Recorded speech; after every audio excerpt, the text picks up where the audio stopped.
Padilla is a product of the San Fernando Valley.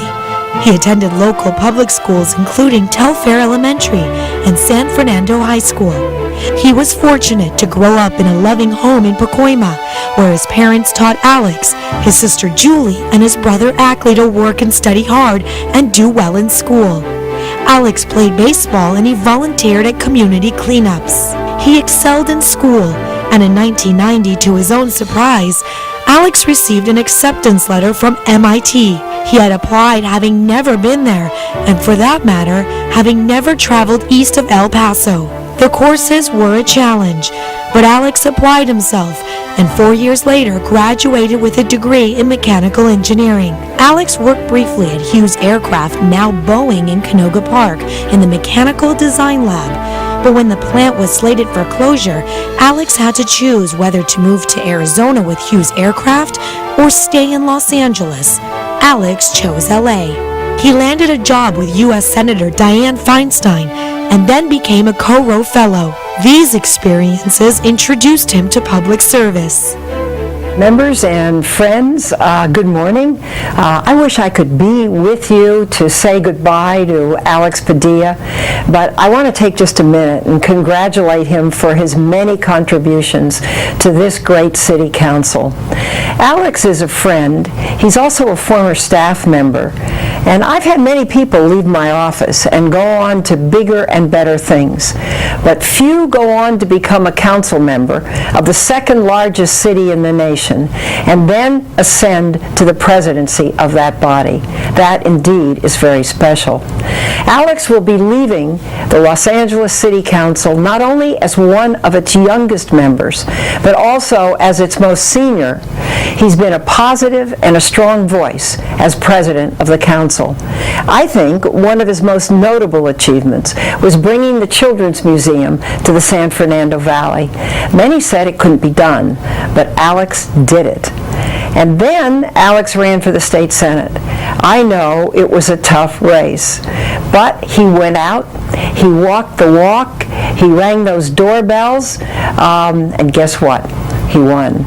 So congratulations, Alex, and I want to wish you great good luck as you move on. I have no doubt that you're going to make this great city, Los Angeles, very proud as you take your place in the State Senate of California. So congratulations, my friend, and best of luck. Mayor Richard Riordan appointed Alex to the Building and Safety Commission in 1997, providing him an introduction to city government. Alex went on to manage the successful campaigns of Tony Cardenas, Gil Cedillo, and Richard Alarcon. It was Alarcon's election to the Senate that left Alex's community without a representative on the city council. Alex saw it as his responsibility to run for the office so that he could work to address the many needs of his community. In June of 1999, the voters of the 7th District elected Alex Padilla to the council, making him, at 26, the third youngest person ever elected to city office. Only Roz Wyman and LA County Supervisor Zev Yaroslavsky were younger when elected. Mr. Padilla is the new president of the city council. Just 2 years later, history was made when 28-year-old Alex Padilla was elected president of the Los Angeles City Council. He was not only the youngest ever to hold the post, but he was also the first Latino. Being the first Latino and the youngest council president was a great responsibility, and Alex lived up to it. I really, first of all, want to thank God for all the blessings and opportunities He's brought to me in life, and I want to thank each and every one of you. As city council president, Alex sought to provide stability, leadership, and continuity in the new era of term limits. His goal was to be responsive to the needs of all the members, constituencies, and communities of Los Angeles. Unanimously re-elected twice, Alex served 4.5 years as council president. Under Alex's leadership, the council stood strong for a balanced budget. In his leadership role with the League of California Cities, he played a key role in negotiating and winning passage of Proposition 1A, which constitutionally protects local government funding from state raids. 80% of voters supported the measure. Alex was a leader during the difficult secession debate. Crisscrossing the city, he explained the merits of keeping our city together. Voters agreed. And then there was 9/11. With then Mayor Hahn grounded in Washington, D.C., the young council president was thrust into the role of acting mayor on a morning when 4 planes were hijacked by terrorists. One of the greatest assets that we have in this city, something we point to with pride, is our diversity. But at no point is our tolerance and our understanding of various cultures and heritages tried than times like these. Tonight, Los Angeles is safe. And if anything, we're in a privileged position to be able to help our fellow Americans get through this time of crisis. In a calm and steady voice, Alex reassured all of us in a series of briefings to the media. To this day, people still approach Alex and commend him for the role he played that day and the days that followed.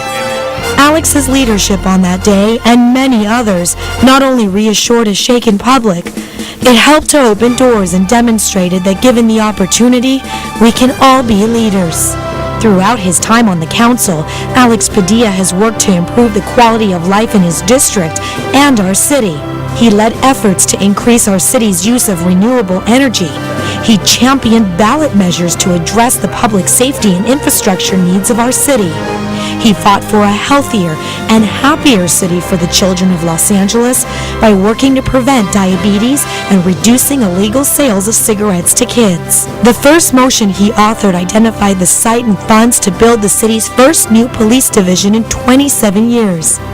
Today, the hardworking men and women officers of the Mission Area Station are reducing response times and reducing crime. Through his efforts, the Valley not only has new libraries, but bigger libraries built with sustainable award-winning designs. He helped bring new housing to the Valley to address the growing demand and to provide working families the hope of home ownership. He focused time and resources on providing the basic infrastructure that most people take for granted: sidewalks, curbs, gutters, and streetlights. It wasn't glamorous, but it made a difference for local residents. He worked to bridge the digital divide through the Valley Family Technology Project, which is increasing computer literacy of children and their parents. Can we get a countdown? 7, 6, 5, 4, 3, 2, 1. And he identified the site and led the charge to fund the construction of the new Children's Museum of Los Angeles in the 7th District. All you have to do is drive around the northeast San Fernando Valley and you can see the change. New buses, new bike paths, new parks, new horse trails, soccer fields, and fire stations. New homes, new opportunities, new jobs. The 7th District is a better place to live, thanks to Alex. As he moves on from the city to the state, we know that Alex will continue to be a tremendous advocate for LA. From his love of his friends, family, and the residents he serves, to his love for the Dodgers and the Lakers, cool restaurants and hip night spots, Alex will always remain a true blue Angelino. From San Fernando High School student body president to Los Angeles City Council president, and now state senator, Alex's future couldn't be brighter. A grateful city thanks Alex Padilla for all he has done and all he will continue to do for the people of Los Angeles. To be continued.